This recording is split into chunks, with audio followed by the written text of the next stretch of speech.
So emotional regulation is a skill set of 3 things: knowing what you're feeling and why, knowing what to do with what you're feeling, and then knowing how to shift to an emotion that feels better.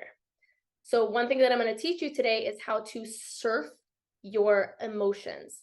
So how to actually sit with those uncomfortable feelings long enough to let them recede so that you can then shift to an emotion that's going to drive a different action, a different result. So you might be thinking, like, what do you mean? Doesn't everybody just reflexively feel their emotions? No, they don't. Because like John mentioned before, we were taught to suppress them. Because we were taught that having uncomfortable emotions was bad, it now feels really uncomfortable to do that. So if you're procrastinating, if you're struggling with task initiation, if you're avoiding, if you're yelling at your partner, it's all fueled by an emotion. So if you can tune into your body and say, what am I feeling right now? If you can identify, okay, this is something big. Maybe you're feeling fear, and it helps too to identify like where in your body, because your emotions and your body are connected. In like modern medicine, there's this like artificial cleaving of the mind and body, but it's all connected. Like think about when you feel overwhelmed, when you feel shame, you feel it in your stomach, like in your gut or in your chest. I often feel like anxiety in my throat or sometimes in my temples. Like it manifests physically. So getting in tune with our body can help with that. So maybe you're feeling something big, right? Something in your body doesn't feel right. Maybe you're feeling fear, and then you ask yourself, why am I feeling fear? It's like, I felt this emotion in my body before. Okay, this feels like fear. Then you can begin to feel and soothe your emotions.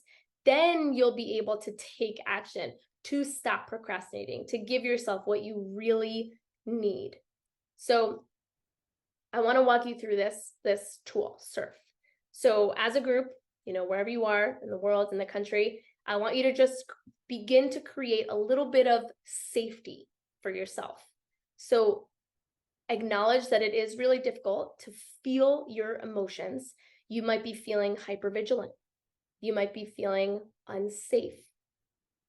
And so as you're sitting or standing, or if you're listening to the recording, if you're walking or driving, whatever it is that you're doing, I want you to just tune in to the safety that is around you.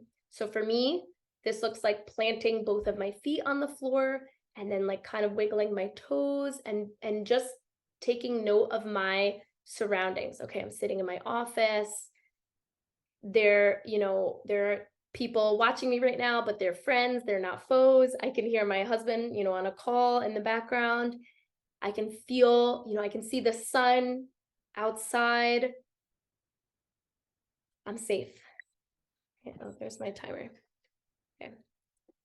I promise I'm going to try to be quick about this while also letting us process our emotions. So, what shows you that you are safe right now? I want you to type it in the chat if you can. Like what tells you that you are safe?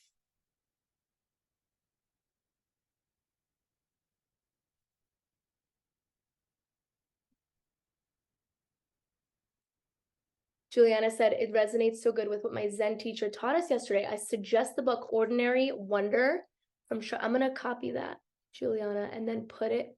I want to check that out. And then I'll also add it to our list of resources. So thank you for that, Ordinary Wonder. Okay, to feel my feet. Good, Laura. What else tells you that you're safe? Maybe you're at home. You're in a quiet neighborhood. You know that your kids are safe at school. Get behind my belly button. I like that. It's just me here. No one's watching me or perceiving me. I love that, Jordan. I love that. No one's watching me. No one's judging me. No one's even noticing me, right? Like I'm alone. I'm safe. Good. Okay. So if you're in your home or in your office or wherever you are, just note, the four walls. Maybe you have a blanket on your lap. Maybe you have some coffee. So these are all things that remind you that you are safe. So the first part of the SURF tool is to recognize that something is going on and we stop. And a good way to do that is to just take note of our surroundings and understand that we're safe. So SURF stands for, make sure you guys can see this. So this is a tool that I use to help me feel my feelings in them. And when you're learning this, like, you might need to do this in the safety, like, of your home or, when you're alone. But as you become more aware of what you're feeling and why you're feeling it, you can simply take 15 seconds, to surf your emotions in the moment. Or maybe, if you're out in public, if you're with a group, you like go in the bathroom for 15 seconds to just like surf your emotions. So the point is not that like I'm giving you this tool and now you know how to regulate your emotions. This is something that takes time. Like maybe for the first month, you just work on this part, on just like stopping and identifying like I'm feeling something big, right? And then I'll talk about what the other parts are. So for some of you, stopping and acknowledging that you're feeling a big emotion might be the hardest part. So once you've stopped, it doesn't matter if you know what the emotion is. I just want to affirm for you that you don't need to know like, oh, okay, this is exactly what's going on. You might just notice some things happening.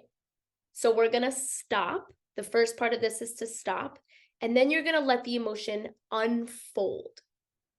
So once you're comfortable with the stop part, with acknowledging that there's something up, you're going to let the emotion unfold. And what's really cool about this is there's a visual attached to it. So surf, I want you to imagine a wave. Right? Like imagine you're at the ocean and there's a wave. And so when you're stopping, like here's you're stopping and you're like, okay, there's a wave. There's a wave coming over me. And then the U stands for unfold. So you're going to fill your belly, fill your lungs with air. You can close your eyes and you can tell yourself it's okay to feel this. It's okay to feel this. I'm not sure what it is, but it's okay to feel it. And you're just going to let the emotion fold over you. You're going to let the emotion fold over you like a wave. And just remind yourself, because again, so many of you were taught that like, it's not okay to feel uncomfortable emotions. It is now. You're an adult and you're safe. And so some of you might want to run away from the wave. Some of you might want to run away from the big emotion. It might feel a little bit unsafe. And so that's why we do that exercise in the beginning of like reminding ourselves that we are safe. And so if it feels unsafe to let the emotion unfold, I just want you to it's called titrating. I want you to titrate, like to take it on little by little. So what you can do is like to spend 15 seconds with the emotion the first time. If that's all you can handle, that's great. Maybe next time you spend 30 seconds and then you just breathe and you let it get really big into your body. Like if you're feeling it in your stomach, you let it live there before trying to do anything else.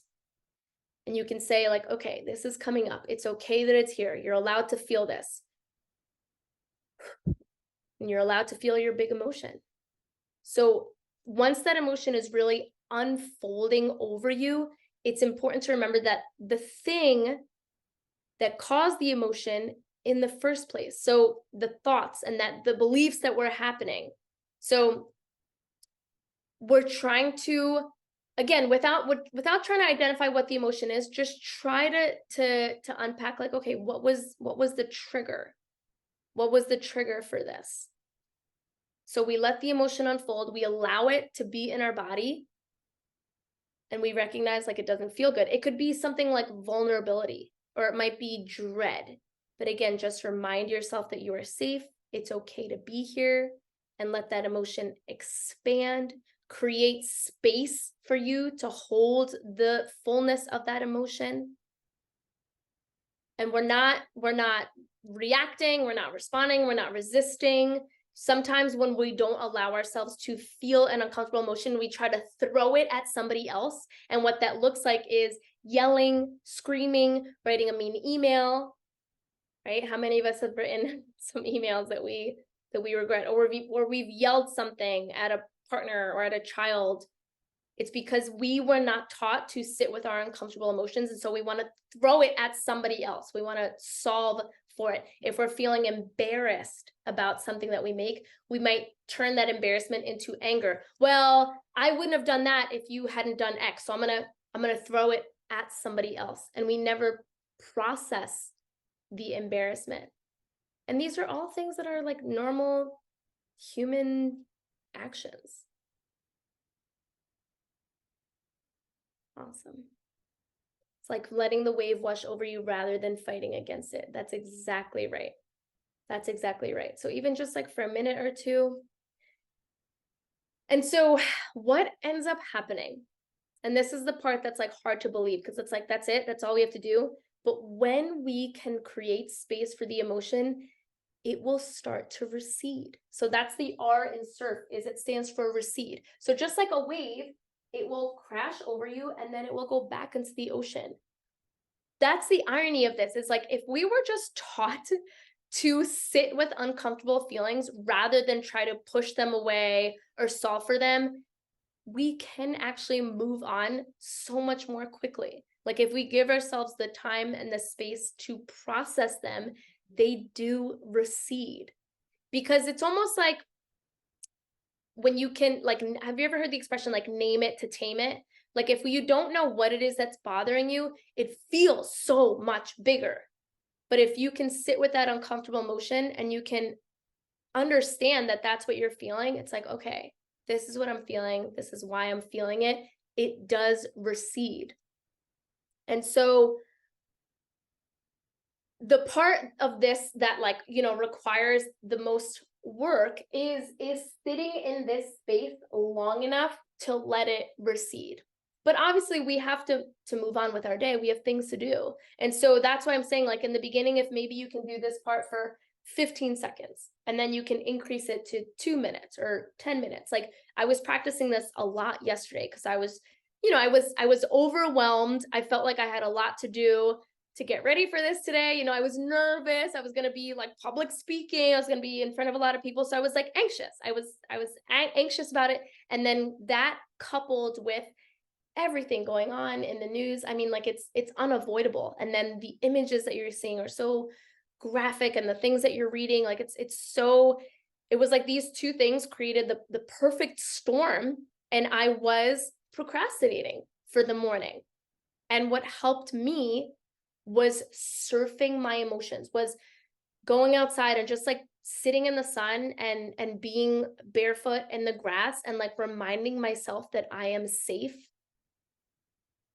And then brain dumping, which I'll get to, brain dumping or a thought download helps tremendously in helping. Like I'm the type of person, I need to do something active, and I'm sure a lot of you guys can relate. So like walking while I'm surfing an emotion, writing while I'm surfing an emotion, being in nature, like something alone. It does require me to be alone, but it doesn't necessarily have to be like you're just like sitting, and thinking. It could be you're doing something active.